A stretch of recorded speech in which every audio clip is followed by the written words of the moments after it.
What's going on, y'all? It's Money, and I'm back with another episode of Reading with a Real Nigga. And today we doing The Way of the Superior Man by David Deida. David Deida.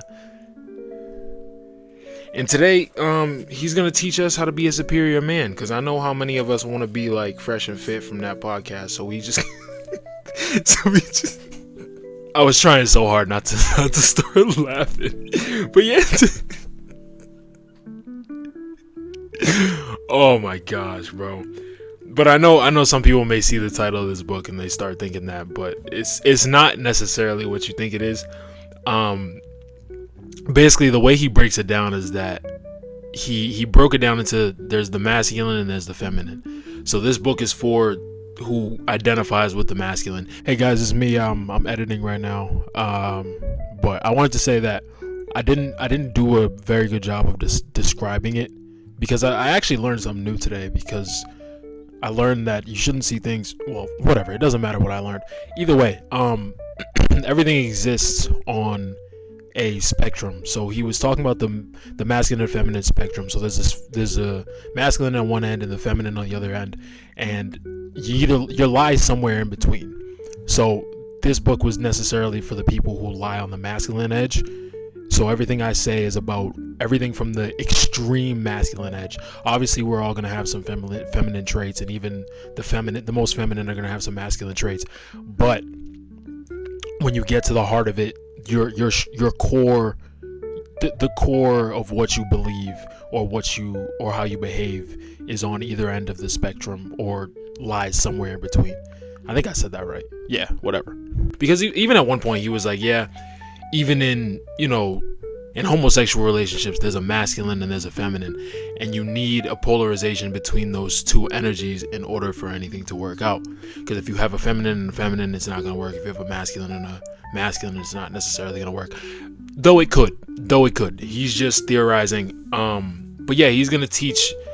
This is for the people who identify with the masculine energy, and he will explain like how to interact with the feminine. This is all about masculine to feminine and the polarization between those two types of energies. I don't know why I'm saying energies, because that's not really how he describes it, but that's what it is. And going back to what I had said initially, Red Pill isn't as popular as it used to be, but I used to like subscribe to Red Pill content because what it started out as was really good. It started out just as like male empowerment. Like they just wanted men to be men and start, making more money, start focusing on their looks, start doing what they can to be better people. But then it just turned into like women hating, and now it's just kind of crazy. But this book, very good book. It really helps you. I mean, I feel as if it's helped me be more of a man, like as simple as that can be. It's helped me be more of a man and gave me a lot of insight towards relationships and things like that, because the thing he puts here is a spiritual guide to mastering the challenges of women, work, and sexual desire. So there's a lot. Towards the end of the book, he starts getting into some weird stuff about like ejaculating and things like that. So he was losing me there, but he had me in the first half. I ain't gonna lie. But yeah, let's jump into this right now, because he breaks it down into sections. I'm not gonna read what the sections are, but if I pass it, I'll say. So part 1 is gonna be a man's way, and the first thing we're gonna start off with is stop hoping for a completion of anything in life. Most men make the error of thinking that one day it'll all be done. The masculine error is to think that eventually things will be different in some fundamental way. As long as life continues, the creative challenge is to tussle. So what he's saying here is that a lot of men, we believe that like, okay, someday it's going to be better.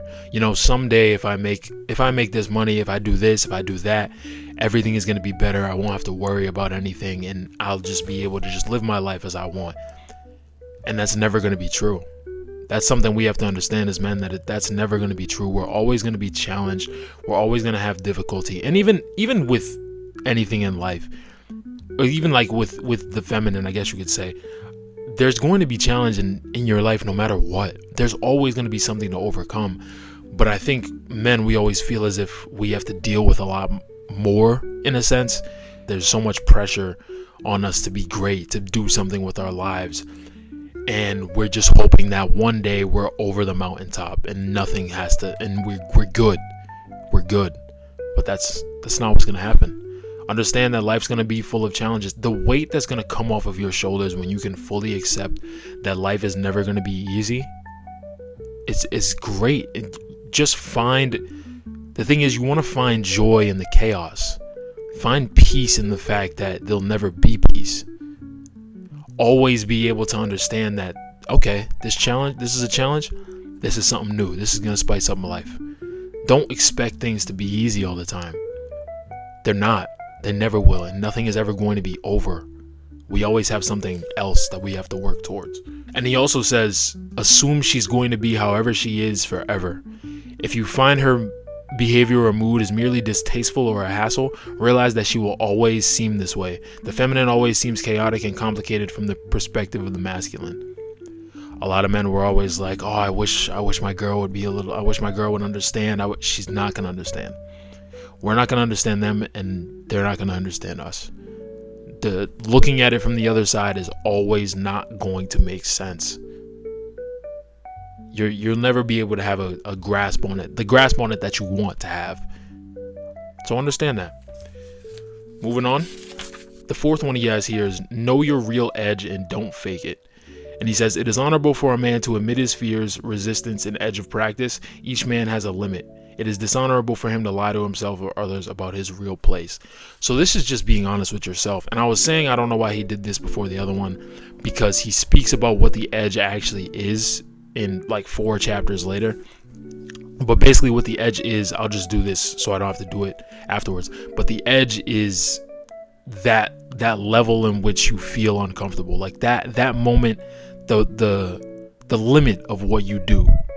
The limit of what you do is your edge. So if you have something that you do and that's the moment where you feel uncomfortable, that's your edge. And what he wants you to do is live beyond that. Push just beyond that. Push just beyond feeling that discomfort with whatever you're doing, because that's where a lot of growth is going to come from. And also, don't lie about your shortcomings. Don't lie about what you can actually do, because a lot of men were trying to put on this persona that we can do it all, that we understand everything, that nothing's ever going to get by us. You know, we're just, we're macho man. We're figuring everything out. Don't worry about us. But we don't have everything figured out. No guy does. We're always trying to learn. We're always learning new things. We're always getting stumped at different places. Be honest with yourself about that. Be honest with yourself. Be honest with the people around you too. It's not dishonorable. Like he was saying, it's not dishonorable to feel it, to say, I don't have this all figured out. I don't got it. I don't got the answers. It's not dishonorable. People are going to respect you more if you're able to understand your limitations. And obviously your edge is going to adapt to what you're doing, to the bigger steps that you're taking, and your edge is going to push a little further. So then you push a little further, and you just keep going. There's endless growth. There's endless growth. Number 7, your purpose must come before your relationship. If a man prioritizes his relationship over his highest purpose, he weakens himself, disserves the universe, and cheats his woman of an authentic man who can offer her full, undivided presence. Admit to yourself that if you had to choose one or the other, the perfect intimate relationship or achieving your highest purpose in life, you would choose to succeed at your purpose. Let your purpose come first. A lot of guys used to talk about this when Red Pill was first starting out. They was always preaching the purpose, always saying that you should value your purpose, have something that you're working towards, have a goal that you want to achieve that's more important than your woman. There's one thing I've started, one thing that's really started to cement in my mind is that I haven't been in a relationship recently, but the next time I'm in one, I really want to understand for myself the fact that I still need to be spending time with my homies, because I've made the mistake before of not spending as much time with my homies, and this isn't necessarily my purpose, but some guys, we make the mistake of not spending any time with our homies anymore, not realizing that our homies will be around longer than a girl will. Let me break this down. Not necessarily break it down, but she will leave you before your homeboy will. And I think all of us men can understand that. A woman will leave you before your homeboy will. You have to actively try to get your homeboy out of your life for that friendship to die or him to leave. Actively try. And I know a lot of us men, we've been in a relationship where it ends out of the blue. We feel as if there's no reasoning, nothing even, we're doing our best, we were doing everything we could, and it just randomly ended. She will leave you before your homie will. Foster those relationships with your bros, because you don't want to lose your homies in a relationship that can just end. I've never gone so far off the deep end as to where I started losing my friends in a relationship, but I know some people who have. And it's really awkward trying to build those relationships back up, because they know that the next time you get a girl, you'll do the same thing. Understand that you gotta value your homies a little more than you might. But even then, your purpose always comes first. Purpose absolutely comes first. And I said it was out of order because he didn't even talk about having a purpose yet. But that's something that I wrote down. So we're going to get to that. And then number 8, I had said it already, lean just beyond your edge. A man's growth is optimized if he just leans beyond his edge, his capacity, his fear. Push past your fear and keep growing. If you don't know your purpose, discover it now. The core of your life is your purpose. When you know your true purpose, which is your core desire in life, each moment can become a full expression of your core desire.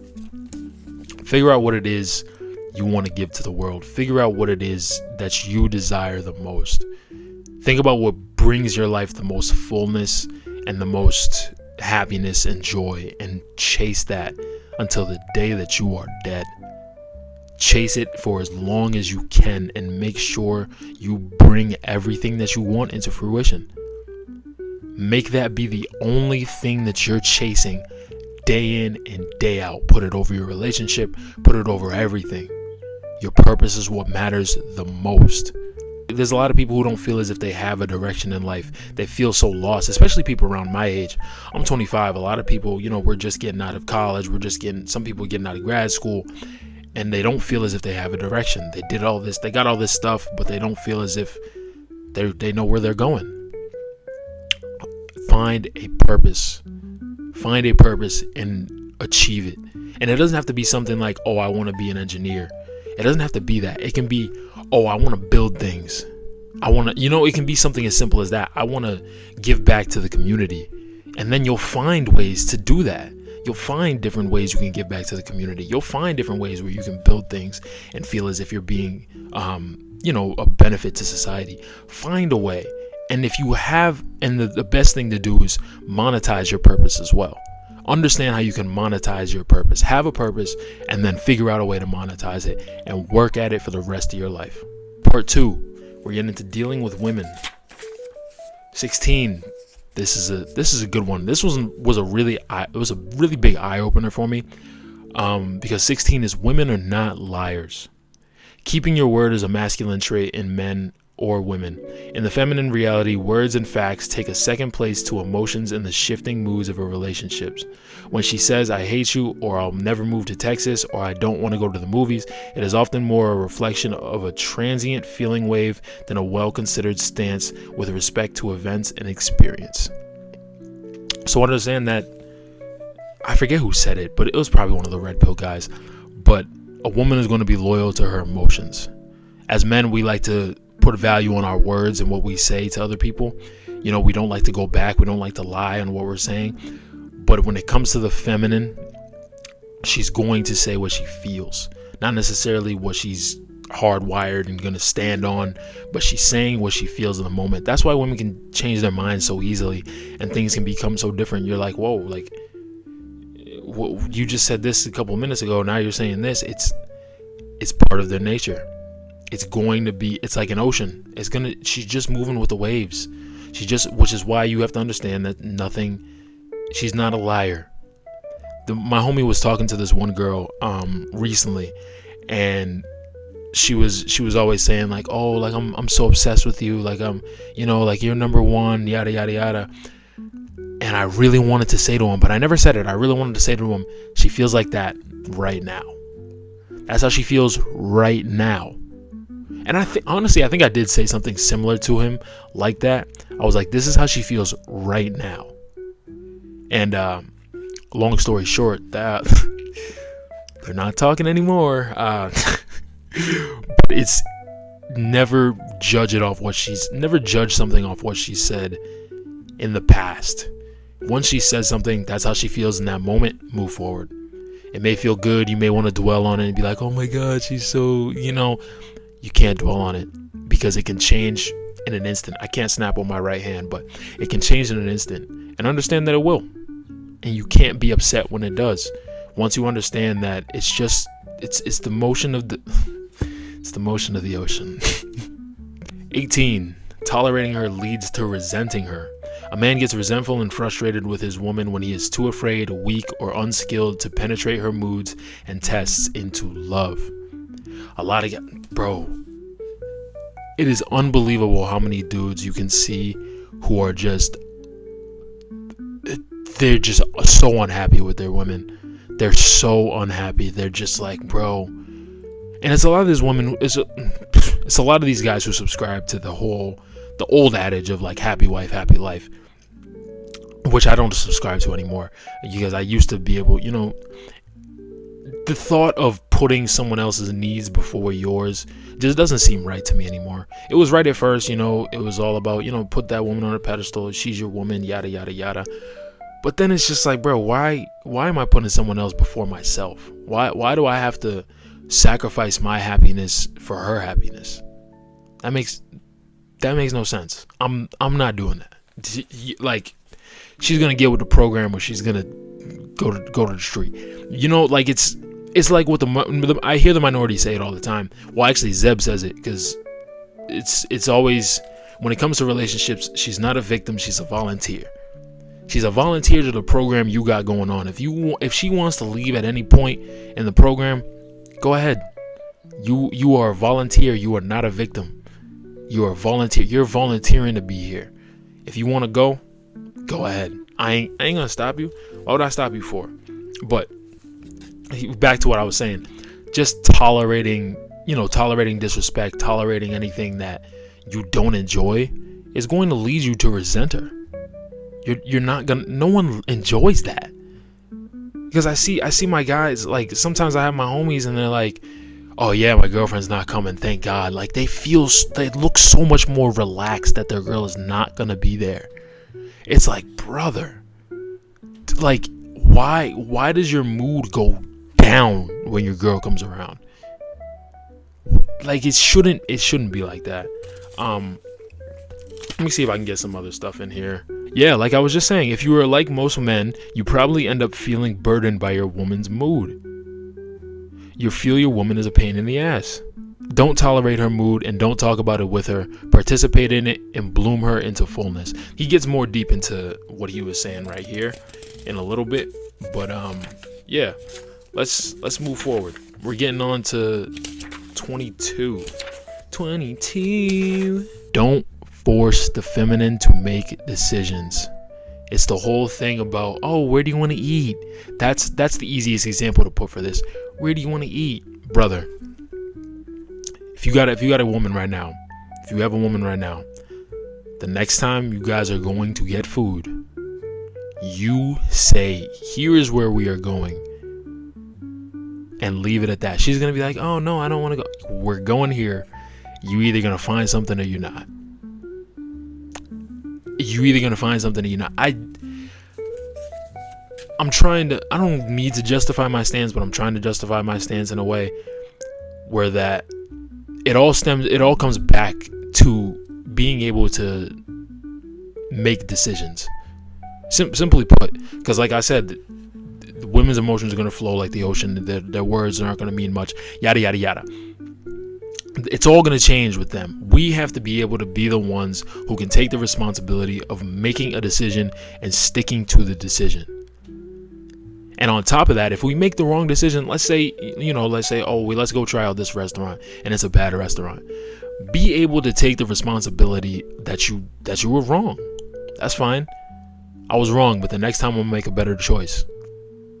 Be able to be the one who's gonna lead and make those decisions, because like we were just saying, her thoughts and emotions are gonna change like the wind. She's never gonna be hell-bent on anything. And if she is hell-bent on something, it's just because she's very emotionally charged to it. But that can change in an instant. Even if she doesn't want to go to the place that you're going, you guys get there and you start having a good time, she's going to forget that she didn't want to go there. Just be able to, it's all about just leading. Just lead. Be a leader and be able to make decisions, and don't go back on those decisions just because she's like, oh, I don't want to do. Go with that decision. But here, like I said, don't force the feminine to make decisions. A man abandons responsibility by expecting that his woman will always make her own decisions and then be accountable for the results. That's another thing, accountability.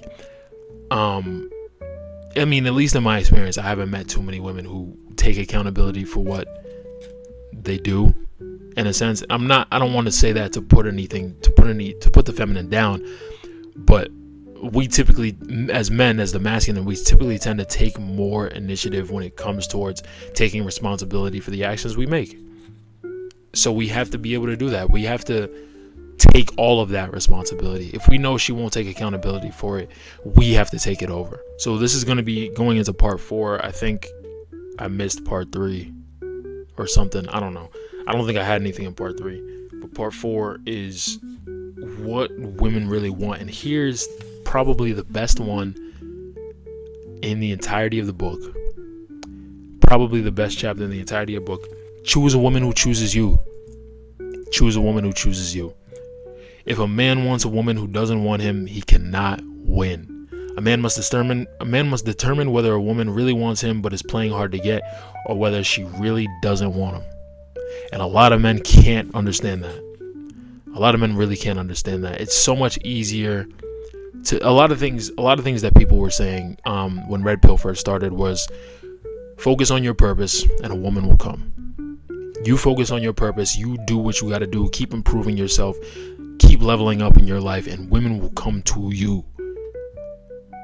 There will be a woman who keeps their eyes on you. They'll understand the moves you're making. They'll admire the work that you're doing, even from afar, even if they may not, openly make the move towards, being like, hey, I see what you're doing, whatever. They will keep their eye on you. As humans, we all want to chase something that we can't have. We all want the things that we can't have. So a lot of people, they get stuck chasing these women who don't even want them at the end of the day. Take the women who want you. It's going to be so much easier for you to be with a woman who wants to be with you. The woman who actively chooses you and actively shows that she wants to be with you. Come on now, brother. I saw it cut out. I wasn't going to let it happen this time. I got that. So it says, you're only punishing yourself when you want to be in a relationship with a woman more than she wants to be in a relationship with you. It is better to move on and work with your hurt than it is to continue demonstrating that your feminine desire is stronger than hers. And a lot of men have been through this. I've been through this personally because my last relationship, my girl, the girl that I was with, I don't know why I just said my girl. The girl that I was with, she was starting to be like, oh, I think we should take a break. I think we should have some distance. And me, I'm over here like, no, we can't do that. We got to stay together. We can't. This is the end. I'm crying. I'm bawling my eyes out. And I realized in hindsight that was probably the biggest turnoff I ever could have shown. For her, because I'm sitting there bawling my eyes out trying to keep the relationship, and she's just like, I'm kind of cool on it. In that very instant, she was able to realize that I wanted the relationship more than she did, and that was a turnoff for her. So it was as much as I can, diffuse the blame and be like, oh, she did it. No, it was my fault. I didn't know any better. And it's like what the Red Pill guys used to say in the beginning. They were like, she wants to leave you, let her go. And don't take her back if she comes back. You do not do that. That's something I'll speak about another time. But your excellent track record is meaningless to her. 33. A man's track record means nothing to the feminine. A man could be perfect for 10 years, but if he is an asshole for 30 seconds, his woman acts like he's always been one. The feminine responds to the moment of energy. It doesn't matter all that you've done for her. Oh, I've bought her all these things. I've done her so well. I've done it. It doesn't matter. All that matters is the here and right now. She's not going to remember all the stuff that you did in the past when things get rough. She's not going to be like, oh, we said no. It's all about right now. What is she feeling emotionally right now? And you got to be attuned to that. I can say like, oh yeah, you got to be in touch with your woman's, but you have to be attuned to it. You have to understand it. You have to know where it's gonna go, know where her emotions tend to shift towards, and be able to catch that. Like I've said the whole time, men, we hold our word to such a high standard, but women hold their emotions even higher. We think that if we do good deeds, it builds up a credit. It's not building up a credit. It's not. It's a momentary burst or charge of energy, and then it's gone. It's gone. It's gone. You have to, the next wave is when you can bring up that feeling again. Don't expect it to be like, oh, he's been so great. He's been so great. It's fine. I won't leave him. No, if she feels like she wants to leave you, she's gonna leave you. It doesn't matter. Men, we're willing to go through a lot more. We're willing to be like, all right, she's not being the best right now, but she's done a lot of good for me. Like she's a good woman just going through a tough time. It's not the same. It's really not the same. And it sucks, but that's the way life goes, brother. That's the way life goes. She wants to relax in the demonstration of your direction. A woman must be able to trust you to take charge if she relaxes her own masculine edge. The man doesn't have to actually do all the work, but he must be able to steer the course if his woman is going to relax in her feminine without fear. One thing I really try, to make, one thing I really make an effort towards when I'm dating and speaking with a woman is that she doesn't have to worry about anything when she's with me. Whether that comes down to like driving, comes down to picking where we're going. I don't like her to worry about anything that's going on. I just want her to be there. Just be there. And that's what we need to take the responsibility for in relationships. Just allow your woman to be there. She can help you out with certain things. She can, give you certain whatever you need, but always be the one who's allowing her to relax. Let her be the one to relax. You be the one who's taking charge and understanding everything and pushing the relationship forward. Allow her just to go on the ride. Just be there for the ride. Just allow her to be there for the ride. And that's all it really takes. Once she feels like she has to baby you or be your mom, it's going to depolarize the relationship, and everything is going to change. And the last thing you want to do is depolarize your relationship, because that's when everything starts to go to shit. Simple as that. Lastly, you are always searching for freedom. The essential masculine ecstasy is in the moment of release from constraint. Succeeding in your purpose and in competition, the masculine is always seeking release from constraint into freedom. We're always looking for the end. It's like the first thing I started off with. It's a great way to come back all around. We're looking for the end. We're looking for when it's all over. We want that freedom. We're not going to get it. But the way we can experience the freedom is to be so engulfed in our purpose and feel so full that we don't have a choice. That it feels so great to be living our purpose and succeeding in our purpose. That's what we want. Be able to succeed in our purpose and not have to worry about, well, we'll always have stuff to worry about, but not have to worry about where we're headed. We know where we're headed.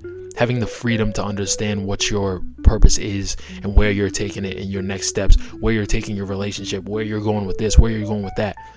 That's what we want. That's what we need to feel that freedom.